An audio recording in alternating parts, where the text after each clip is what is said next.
എലത്തൂരിലെ തോൽവിയിൽ തനിക്ക് വീഴ്ചയുണ്ടായെന്നും NCP പിളരില്ലെന്നും മുൻമന്ത്രി AK Saseendran. LDFന്റെ തോൽവിയിൽ Pinarayi വിജയനെയും MV ഗോവിന്ദനെയും മാത്രം കുറ്റപ്പെടുത്താനാകില്ല. മുട്ടൽ മരമുറി കേസിൽ ബാക്കി ഇടപെടലിന് ശ്രമമുണ്ടായെന്നും വഴങ്ങാത്തതിനാൽ പലർക്കും തന്നോട് വിരോധമുണ്ടെന്നും AK ശശീന്ദ്രൻ മീഡിയ വണ്ണിനോട് പറഞ്ഞു. Media one exclusive.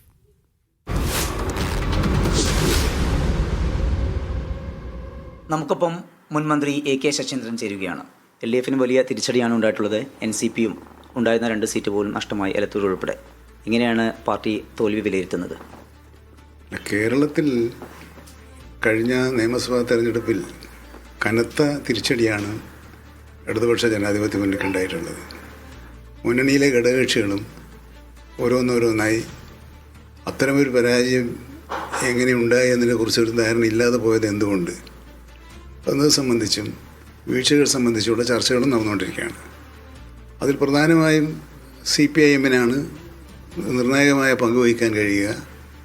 ആ പാർട്ടി അതിൻ്റെ ഗൗരവത്തിൽ തന്നെ ആ പ്രശ്നം വിലയിരുത്തുന്നതായിട്ടാണ്, ചർച്ച നടത്തുന്നതായിട്ടാണ് ഇപ്പോൾ നമുക്ക് അറിയാൻ കഴിഞ്ഞിട്ടുള്ളത്.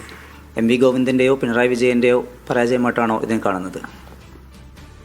അല്ല, ഞങ്ങൾക്ക് ഘടകകക്ഷികൾക്ക് അങ്ങനെ ആരെയും ഒരാളുടെ പരാജയമായി കാണാൻ കഴിയില്ല. കാരണം അവർ ചർച്ച ചെയ്തുകൊണ്ടിരിക്കുക എന്തുകൊണ്ട് തോറ്റു എന്ന് അവർ ചർച്ച ചെയ്ത് ഒടുവിൽ ഒരാളുടെ കുറ്റം കൊണ്ടാണ് എന്നാണെന്ന നിഗമനത്തിലെത്തുന്നതെങ്കിൽ ആ നിഗമനത്തിൻ്റെ അടിസ്ഥാനത്തിലേ നമുക്ക് സംസാരിക്കാൻ പറ്റുള്ളൂ.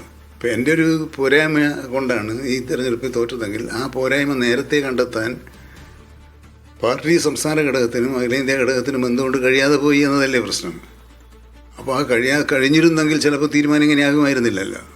അപ്പോൾ തിരുത്തേണ്ട സമയത്തും കഴിയേണ്ട സമയത്തും കാണാതെ പരാജയപ്പെട്ടതിന് ശേഷം അതിനകത്ത് ആ കുറ്റം ആരുടെയെങ്കിലും തലയിലേൽപ്പിച്ചില്ല, കുറ്റം സ്വയം ഏറ്റെടുത്തുകൊണ്ടുള്ളൊരു ചർച്ചയാണ് അഭികാമ്യം. അവിടെ LDF പ്രവർത്തകർ കാലുവാരി എന്നുള്ളൊരു തോന്നലാണോ? പിന്നെ ആരും കാലുവാരിയില്ല, അങ്ങനെ കാലുവാരേണ്ട ആവശ്യം അവർക്കില്ല. NCPയിൽ ഉണ്ടായിട്ടുള്ള പ്രശ്നങ്ങളൊക്കെ ഈ തോൽവിക്ക് കാരണമായി എന്ന് തോന്നുന്നുണ്ടോ? NCPയിൽ ഉണ്ടായ പ്രശ്നങ്ങളില്ല. സ്ഥാനാർത്ഥിത്വത്തെ ചൊല്ലി മാധ്യമങ്ങളിൽ വന്ന വാർത്തകൾ വോട്ടർമാരെ സ്വാധീനിച്ചിട്ടുണ്ടാവും. NCPക്കകത്തും വലിയ പ്രശ്നങ്ങൾ നിലനിൽക്കുന്നുണ്ട്. പാർട്ടി പിളരുമോ എന്നുള്ളൊരു സാധ്യത കൂടി നിലനിൽക്കുന്നു. പ്രത്യേകിച്ചും ഇപ്പോൾ 2-3 ചാനലുകൾക്കേ ഉള്ളൂ പാർട്ടി പിളരുമോ എന്നുള്ള സംഘർഷം. പാർട്ടി എവിടെയും പിളരാൻ പോകുന്നില്ല.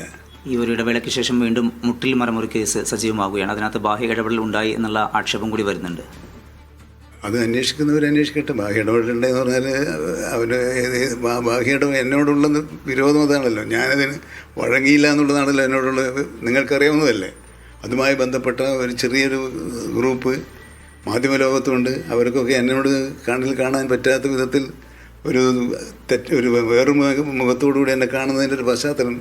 ഞാനതിന് വഴങ്ങിയില്ല. ഞാൻ ആദ്യം മുതൽ ആ കേസ് മുഴുവൻ ക്രൈംബ്രാഞ്ചിന് വിട്ടുകൊടുത്തു. ആ വിഷയത്തിന് ഒരു പഴുതുപോലും വീഴ്ച വരുത്താതെ മുമ്പോട്ട് കൊണ്ടുപോയിട്ടുണ്ടെന്നാണ്. അതിലിടക്കുണ്ടായ കുറ്റപത്രം സമർപ്പിക്കുന്നതിനുള്ള കാലതാമസമാണ്. പക്ഷേ ആ കുറ്റപത്രം ഇപ്പോൾ സമർപ്പിക്കുന്നൊരു നടപടികളായിട്ട് മുന്നോട്ട് വേണം. അതിലൊന്നും എൻ്റെ കൈ വഴിയും തൊടാനും പറ്റുന്നില്ല. പിന്നെ കൈ കഴുകേണ്ട ആവശ്യം എനിക്ക് വരികയും ചെയ്യില്ല.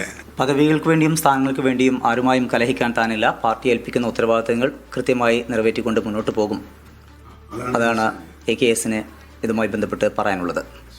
കോഴിക്കോട് നിന്ന് ജയ്സൽ ബാബു ബിലാശ്ശേരിക്കൊപ്പം Sameer C Muhammad, media one.